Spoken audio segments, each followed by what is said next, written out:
everybody, it's Kim Odakov and Caro Designs here on my YouTube channel. Of course, you can pop on over to Instagram. I got the same handle over there if you'd like to check out some of my inspiration. But I love my YouTube channel, give you guys the content you're actually wanting, which includes this accordion folder in the back of my Webster's Pages Color Crush. This is the buffalo plaid, but it's my 6 ring bound personal size planner that I'm using exclusively for the holidays.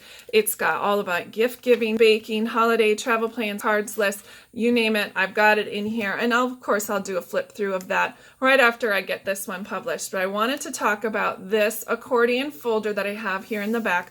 I was looking for the adaptability of how I can add this accordion folder to this planner, and I was thinking about adding it into the content here, but then I thought, how frustrating would it be if I got to the checkout, and if I'm intending to use this for my cash envelope system, how frustrating it would be for me to flip through my planner and my pages and things might fall out. You can just insert into the back folder of your Webster's Pages planner. So literally it just you take the flap and you insert it down here, and you're off and running. And the awesome part about it is not only do you have the feasibility of using all of the parts in here, but you also have the feasibility of using this pocket as well. So nothing is lost, and you've added so much space. So let's talk about the supplies you're going to need. First of all, you're going to need a little bit of some scrapbook paper.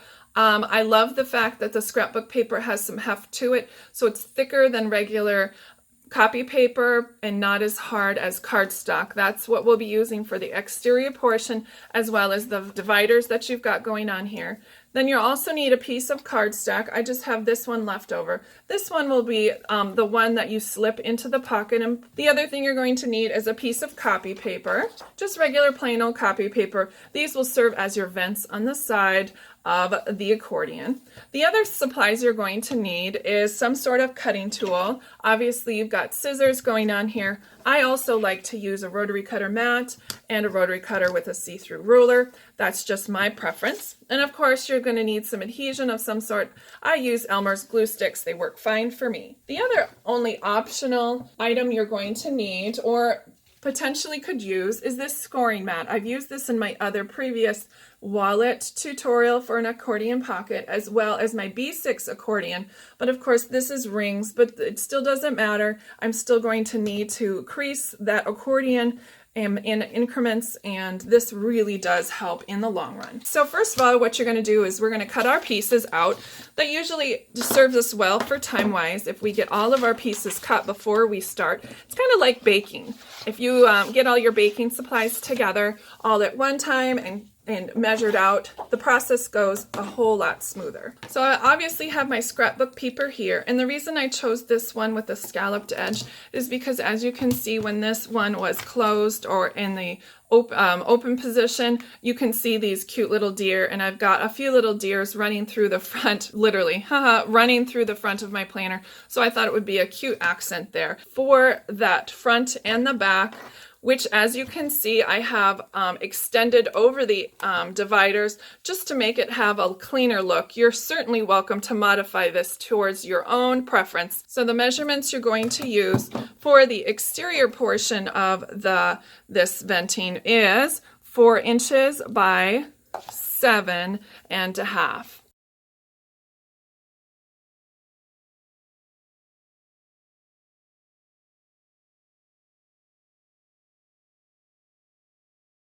For the dividers, you're going to cut your paper at 3 by 7.25.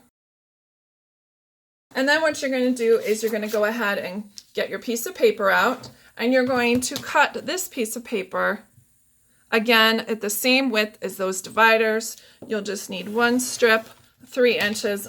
Now let's do all of our folding. I'm going to go ahead and take these two pieces one at a time, and I'm going to use 3/8 of an inch to crease this. I find that it's, if I did a 1/2 inch, it's just a little bit too much. So 3/8 inch, I just scored it and I folded it so it has a little bit of memory on it.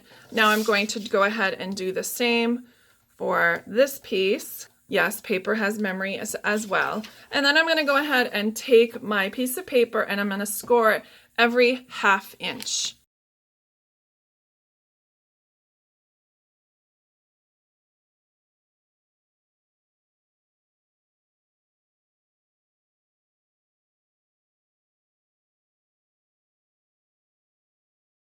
So now I have 2 accordion pieces that are the same length. Now remember when you guys were in elementary school and you went back and forth and back and forth? Sometimes I still do this with my gum wrapper. TMI, yeah, I know, when I'm bored to death while at work.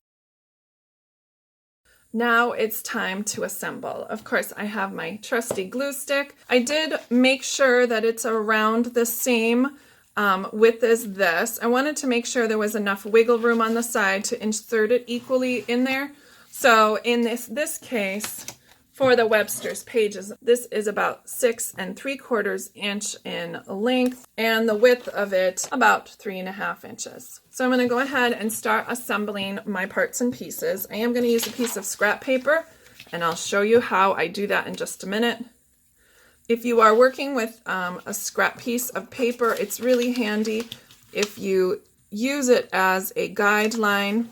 As you know, glue sticks are very, gloppy. And so if you use a scrap piece of paper, you can literally glop it on there no matter where it is.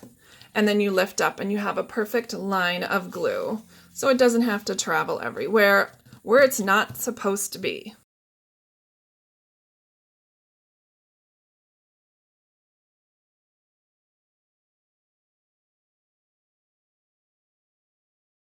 All right, so while that is setting up drying, and I want to make sure that's nice and dry, now is a great time to organize my dividers. It looks like I will have space for 1, 2, 3, 4 dividers, so I'll go ahead and pick those. And now I'm going to grab my tab punch and go ahead and cut out some tabs.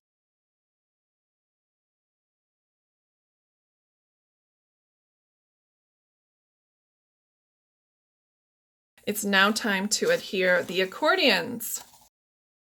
Just go ahead and open up your one-sided envelope right there.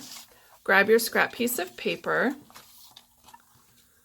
And I'm going to go ahead and squish everything down to size so I'm not getting glue everywhere. You want to make sure that you're not adhering the accordion parts together. So if you find that you did, just go ahead and wipe off your glue before it dries. And then I'm going to go ahead and stick it as far to the bottom and as far to the edge that I can possibly get it. Make sure you don't go past this bottom here, or else you're going to have trouble closing it. So make sure that you give yourself about 1/8 of an inch. And I always like to make sure that I'm following my same direction. See how it goes towards the outside? That way the dividers will be lined up perfectly.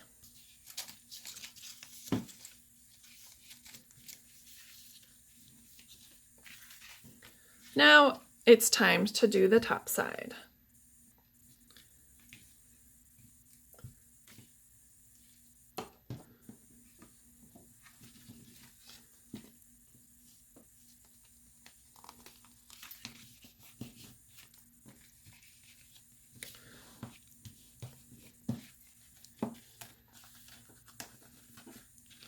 All right, I go ahead and open it up and see I've got my accordions perfectly placed on each side of my envelope.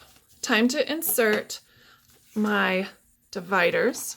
Now, certainly you can make them permanent dividers by adhering them. I like to make sure that they're free-flowing in case one divider gets super full and the other one isn't. And like any project, you want to make sure that you have some wiggle room. It looks like that divider's just a smidge too long. Human error happens. Not all dividers are made equal. And there you have it.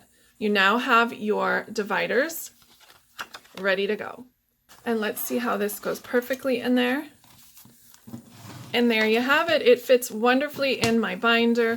I love the edge. Of course, you may round the edges, you can add decoration to the front, but the main bones of this wonderful cash envelope is ready to go. Best part is that you can always use this pocket behind for more specialty things, maybe a cash register receipt pocket. Thanks for watching. I'm gonna go shopping. Bye guys.